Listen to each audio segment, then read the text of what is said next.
Naglipa na ang mga anino sa sulok ng lumang apartment. Sumasayaw sa liwanag ng nag-iisang bumbilya. Humihingi ng tawad ang sahig sa bawat yapak ni Marco. Kumakalansing ang mga kaldero sa kusina. Isang tinig ang pumutol sa katahimikan ng gabi. Marco, anak. Narito na naman ang ubo ko. Isang hagok mula sa kabilang silid. Ang hirap huminga. Mabilis na gumalaw ang binata. Isang baso ng tubig ang inabot niya sa kanyang ina. Ang gamot ay nakahanda na sa palad. Inay, inumin niyo na po to. May bago akong nakuhang gamot. Sabi ng kapitbahay, epektibo raw sa rayuman niyo. Salamat, anak. Humawak ang matanda sa kanyang braso. Ang mga daliri ay namamaga. Paano na lang kami kung wala ka? Hindi tayo pababayaan ni Marco. Ang tinig ng kaniyang ama mula sa kama. Pero anak, ang gastos. Kanina tumawag ang ospital. Kailangan na raw ng down payment para sa operasyon ko. Tatay, huwag po kayo mag-alala. Lumapit si Marco sa kama, hinaplos ang kumot. May paraan po ako. Mag-overtime ako sa trabaho. At maghahanap ako ng sideline. Hindi ko po kayo pababayaan. Pero, Marco, baka mapabayaan mo ng sarili mo. Nag-aalalang tinig ng ina. Alam ko namang mahal na mahal mo kami. Pero, sobra ka nang nagpapakahirap. Pero mas mahihirapan po ako kung may mangyari sa inyo. Tumayo si Marco, lumabas ng silid. Narinig niya ang pag-ubo ng ama. Ang pagdaing ng ina. Bumigat ang kanyang dibdib. Kailangang may magbago. Kailangan may magawa siya ngayon na. Kinabukasan sa abalang kapihan, naghihintay si Sofia. Ang kanyang mga mata ay nagniningning. Kumaway siya nang makita si Marco. Pasensya na, Sofia, natagalan ako. Humahango si Marco, umupo sa tapat niya. Tagasikaso pa kasi ako sa ospital kanina. Naiintindihan ko. Hinawakan ni Sofia ang kaniyang kamay. Kamusta sila tito, tita? May balita ba sa operasyon ni tito? Kailangan ng araw ng down payment eh. Bumuntong hininga si Marco. Malaki-laki. Hindi ko alam kung saan ko kukunin. Marco, huwag kang mag-alala. Mahigpit na humawak si Sofia. Nandito ako. Tutulungan kitang maghanap ng paraan. Alam ko malalagpasan mo to.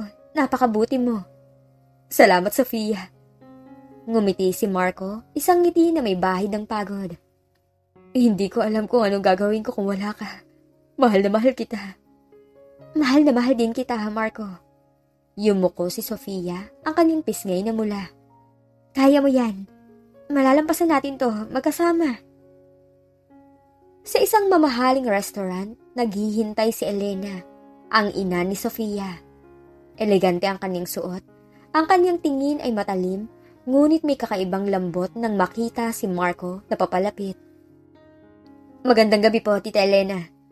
Bati ni Marco, yumuko na bahagya. Magandang gabi, Marco. Isang ngiti ang sumilay sa labi ni Elena. Ang kanyang mga mata ay nanatili kay Marco. Maupo ka. Kumusta ang mga magulang mo? Nabalitaan ko kay Sofia na may sakit raw sila. Salamat po sa pag-aalala, tita. Kailangan po ng operasyon ni tatay. At malaki po ang gastos sa gamot ni inay. Umupo si Marco, ang kanyang tindig ay tuwid. Ah, ganun ba? Tumango si Elena. May pag-intindi sa kanyang boses. Alam mo, Marco, napansin ko, napakasipag mo at napakabuting anak. Bihira ang ganyang lalaki sa panahon ngayon. Salamat po, tita. Nagulat si Marco sa papuri. Hindi, totoo ang sinasabi ko. Lumapit ang katawan ni Elena, ang kanyang tinig ay bumaba. Alam kong nahihirapan ka. Kung may maitutulong ako, huwag kang mag-atubiling sabihin. May negosyo ko at alam kong minsan kailangan ng tulong. Lalo na sa mga taong karapat-dapat. Napakabuti niyo po, tita. Sabi ni Marco, bahagyang nahihiya. Pero ayoko pong makaabala. Hindi ka abala. Humawak si Elena sa kanyang kamay. Isang bahagyang pagpisil. Ang mga taong tulad mo, Dapat tulungan. May tiwala ako sa kakayahan mo. May tiwala ako sa iyo. Bumalik si Marco sa apartment kinagabihan. Humiga siya sa kanyang kama. Ang mga salita ni Elena ay umalingaw-ngaw sa kanyang isip. Ang tingin nito, ang paghawak nito sa kanyang kamay. Kakaiba, pero ang pag-aalala para sa kanyang magulang ang bumalot sa lahat. Kailangan niya ng pera. Kailangan niya ng tulong. Ang alok ni Elena ay isang sinag ng pag-asa. Ngunit may kung anong bahagi sa kanya ang nag-aalinlangan. Hindi niya pinansin. Ang mahalaga ay ang kanyang pamilya. Yun lamang. Bumigat ang hangin sa maliit na silid. Ang bawat pag-ubo ng kanyang ama, ang bawat daing ng kanyang ina ay humihiwa sa puso ni Marco. Nakaupo siya sa gilid ng kama. Ang mga mata ay nakatuon sa naghihingalong apoy ng kandila. Marco, nahihirapang tinig ng kanyang ina. Ang sakit ng mga buto ko. Hindi ko na makilos sa mga daliri ko. Inay, mabilis siyang lumuhod, hinawakan ang mga kamay nito. Pagaling po kayo. Maghanap po ako ng paraan. Hindi ko po kayo pababayaan.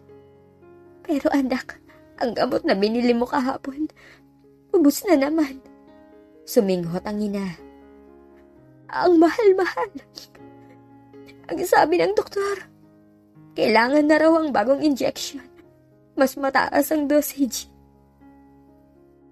Oo, anak. Bumulong ang kanyang ama mula sa kabilang kama. At ako, ang dibdib ko, parang sinasakal. Kailangan ko na raw ng operasyon, sabi ng doktor. Hindi na pwedeng ipagpaliban. Malaki raw talaga ang gastos, Marco. Hindi ko alam kung saan tayo kukuha. Tatay, huwag po kayo mag-alala. Huwag na po kayo mag-isip. Pilit siyang ngumiti kahit na nanginginig ang kanyang labi. May paraan po ako. Maghahanap po ako ng dagdag na trabaho. Mag-o-overtime ako araw-araw. Kakayanin po natin to. Pero Marco, napakapayat mo na. Pumikit ang ina. Halos, hindi ka na natutulog. Hindi ka na kumakain ng maayos. Hindi ka na nagpapahinga. Hindi ko kayang makita kang ganyan, anak. Mas hindi ko po kayang makita kayo nahihirapan. Tumayo si Marco, lumabas ng silid. Narinig niya mahinang pag-ubo ng ama, ang tahimik na pag-iyak ng ina. Naglakad siya patungo sa bintana, tinitigan ang madilim na kalangitan. Kailangan niya ng himala, kailangan niya ng tulong. Kinabukasan sa isang marangyang cafe, nakaupo si Elena. Ang kanyang mga mata ay nakatuon sa pinto. Pumasok si Marco. Ang kanyang muka ay may bakas ng pagod. Magandang umaga po, Tita Elena. Bati ni Marco, yumuko ng bahagya. Oh, Marco, maupo ka. Ngumiti si Elena. Ang kanyang mga mata ay nanatili kay Marco. Nabalitaan ko kay Sofia ang kalagayan ng mga magulang mo. Kumusta na sila? Masama po kalagayan nila, tita. Umupo si Marco. Ang kanyang mga kamay ay magkadikit sa pagitan ng kanyang mga tuhod.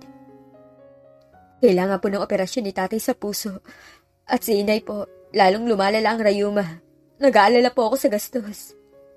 Alam mo, Marco, napansin ko napakasipag mo. Tumango si Elena, ang kanyang tinig ay malambing. At napakabuting anak. Bihirang ganyang lalaki sa panahon ngayon. Gusto ko sanang mag-alok ng tulong. Napakabuti niyo po, tita. Sabi ni Marco, bahagyang nahihiya. Pero, ayoko po sanang makaabala. Kaya ko po itong solusyonan. Ang mga taong tulad mo dapat tulungan. May tiwala ako sa kakayanan mo. May tiwala ako sa iyo.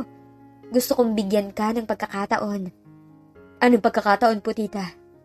Tanong ni Marco, nagtataka. Mayroon akong negosyo, Marco. Nakangiting sabi ni Elena, ang kanyang mga mata ay kumikislap. Maraming transaksyon. Minsan kailangan ko na mapagkakatiwala ang tao na mag-aasikaso ng maliliit na bagay para sa akin. Mga errands, paghatid ng dokumento, pag-aasikaso ng mga tawag, simple lang. Ganun po ba? Kaya ko po yan, tita, kung makakatulong po ako. Tumango si Marco. Magaling! Pumalakpak ng bahagya si Elena. At syempre, may bayad ang bawat serbisyo. Malaki ang bayad. Sapat para matulungan ka sa pangangailangan ng pamilya mo. Isipin mo, parang bonus sa iyong kasipagan. Gusto mo bang subukan? Sige po, tita. Agad na sagot ni Marco, isang sinag ng pag-asa ang sumilay sa kanyang mga mata. Maraming salamat po, malaking tulong po to. Walang anuman, Marco. Hinawakan muli ni Elena ang kanyang kamay. Mas matagal. Alam kong hindi ka mabibigo. Tatawagan kita para sa unang task mo. Siguraduhin mong handa ka. Lumipas ang ilang araw. Tumawag si Elena. Marco, may ipapagawa ko sa iyo. Ang tinig ni Elena sa telepono, malinaw at matatag. Kailangan kong kunin ang ilang dokumento mula sa opisina ko at dalhin sa aking bahay. Wala akong driver ngayon. Maaari mo bang gawin? Opo, tita, kagad po. Sagot ni Marco, mabilis na lumabas ng apartment. Nang makarating siya sa bahay ni Elena, inabot nito sa kanya ang isang makapal na sobre. Salamat sa paghatid, Marco. Sabi ni Elena, ang kanyang mga mata ay nakatuon kay Marco. Ito, bayad sa serbisyo. Nagulat si Marco nang makita ang nilalam ng sobre. 2,000. Tita, sobra-sobra naman po to. Sabi ni Marco, ibabalik sana ang sobre. 1 oras lang po ako.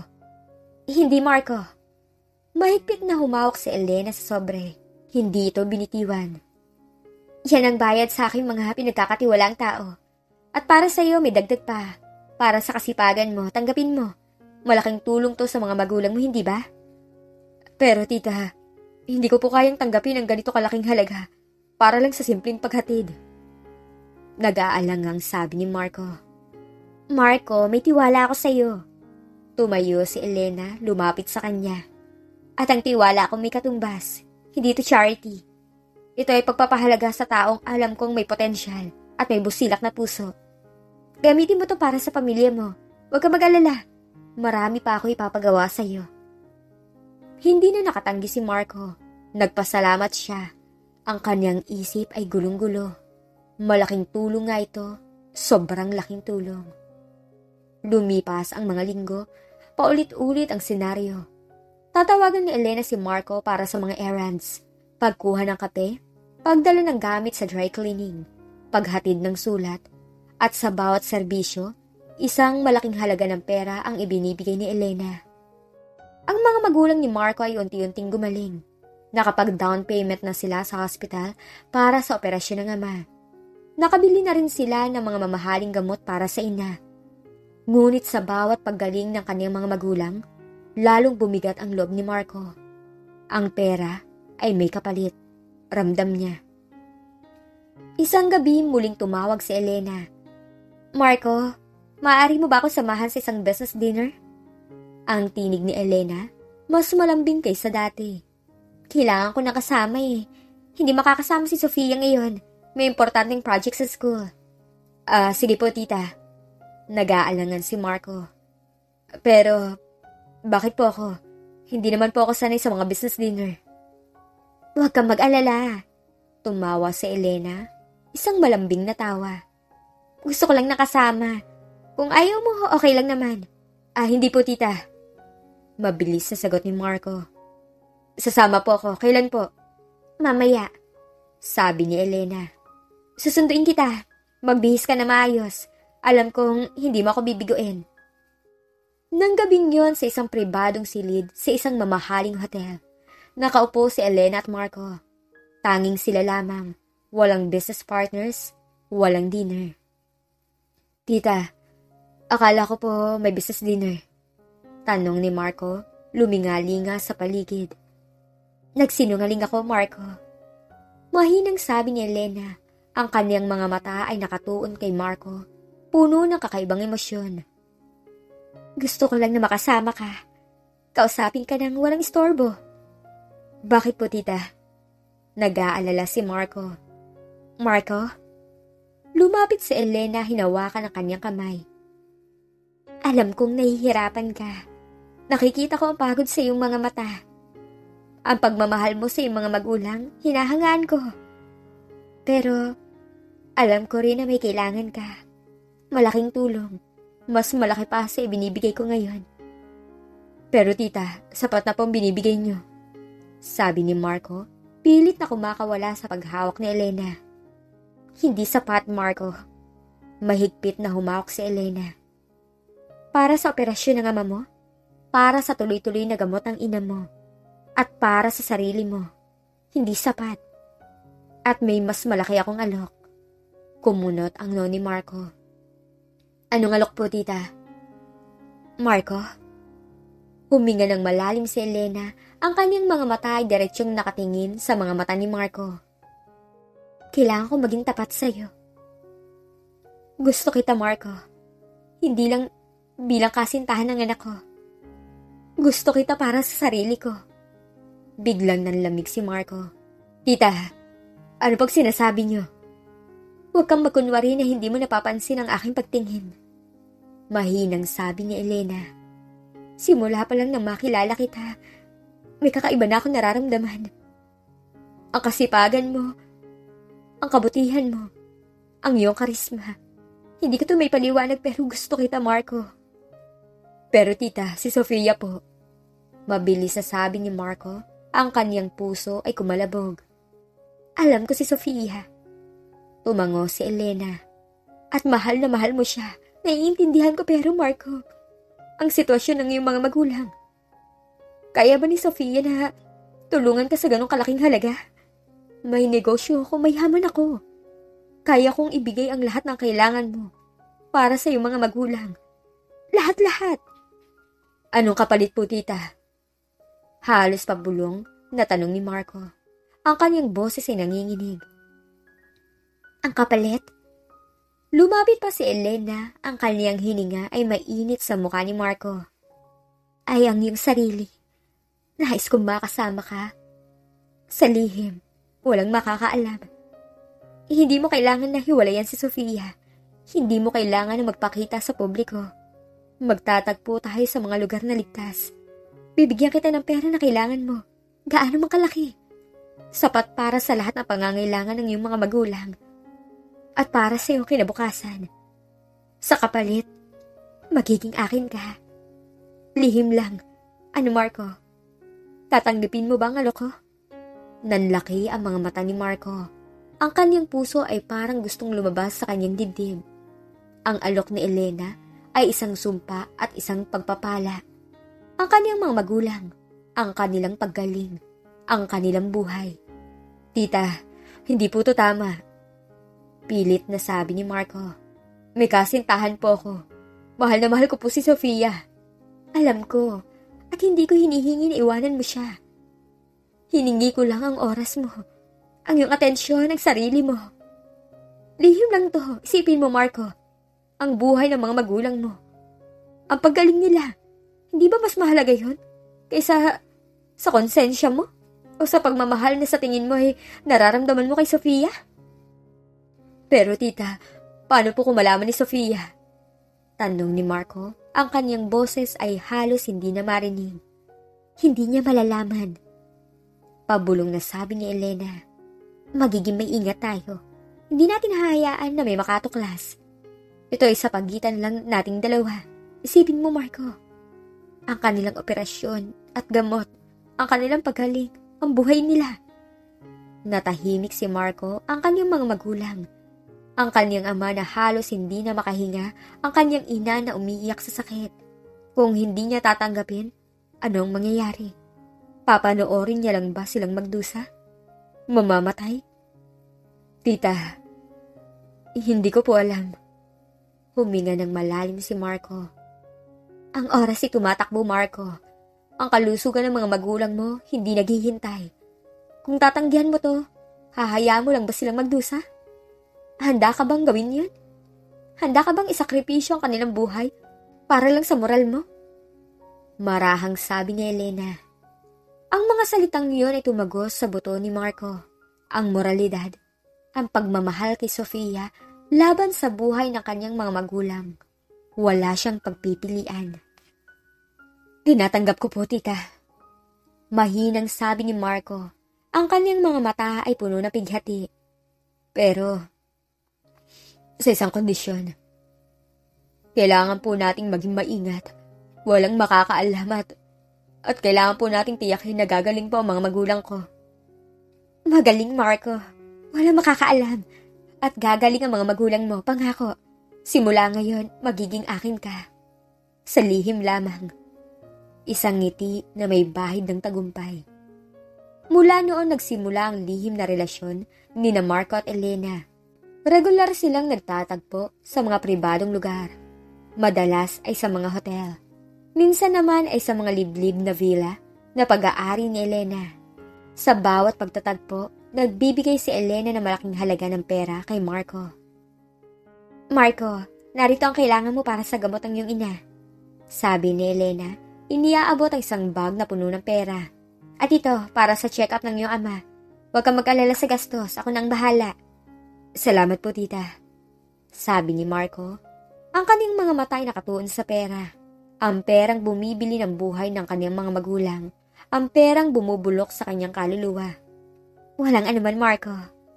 Hinaplos na Elena ang kanyang pisngi. Basta't nandito ka para sa akin, sapat na yon. Sa apartment, bumalik ang sigla ng kanyang mga magulang. Marco, ang galing ng doktor. Bumabalik na ang lakas ko. Parang nabuhay ako ulit. Salamat, anak. Salamat sa lahat ng sakripisyo mo. Sabi ng kanyang ama, umubo ng bahagya ngunit hindi na kasing tindi ng dati. At ako, Marco. Masayang sabi ng kanyang ina. Hindi na masakit ang mga boto ko. Nakakalakad na ako ng maayos. Ang galing ng gamot na binibili mo. Ang galing-galing mo, anak. Para po sa inyo, Inay Itay. Ngumiti si Marco, ngunit ang ngiti hindi umabot sa kanyang mga mata. Sa bawat paggaling ng kanyang mga magulang, lalong lumalim ang sugat sa kanyang konsensya. Samantala, nanatiling matatag ang relasyon ni Marco at Sofia. Ngunit unti-unting napansin ni Sofia ang mga pagbabago. Marco, bakit parang lagi kang abala? Tanong ni Sofia habang naglalakad sila sa parke. Bigla ka na lang nawawala. Hindi ka na madalas sumasagot sa tawag ko. Sofia. Pilit na ngumiti si Marco. Marami lang kasing ginagawa sa trabaho eh. Nag-overtime ako para sa mga magulang ko. Alam mo naman. Naintindihan ko pero Marco, parang may iba eh. Para bang may nililihim ka sa akin.